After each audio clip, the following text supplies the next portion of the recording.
Trump and RFK Jr. are trying to protect the makers of glyphosate. They are trying to do that.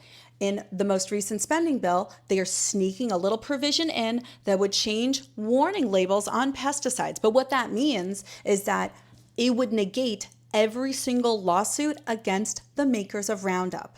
Yeah, we need to be really, really loud about this. So share this video, talk about this with your friends. Maha moms, you should really care about this because RFK, he might be really loud about vaccines, but pretty much every other thing that he was supposed to do, he has actually rolled back and made worse.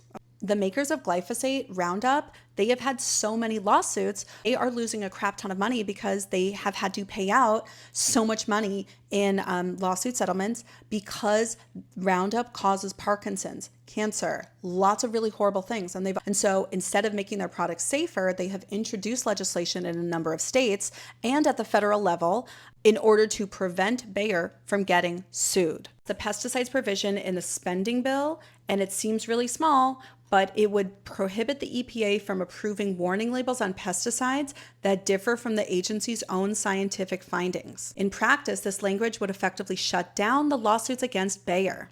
That's because the EPA doesn't classify glyphosate as a carcinogen, even though the World Health Organization's International Agency for Research on Cancer found that glyphosate was probably carcinogenic in 2015. So far this year, the company has reported spending more than $7 million in federal lobbying on a range of issues, including the uniformity of pesticide labeling. Okay, Trump and RFK Jr. are trying to sneak in this little provision that would remove that warning label on every glyphosate, every Roundup bottle, so then all of the lawsuits against them could be dropped.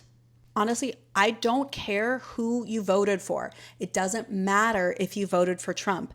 We are all together on this, okay? We are all unified against this. The only people that benefit from this is Bayer, the massive billion-dollar corporation that is putting cancer-causing chemicals into our water, on our food, and on our child's plates.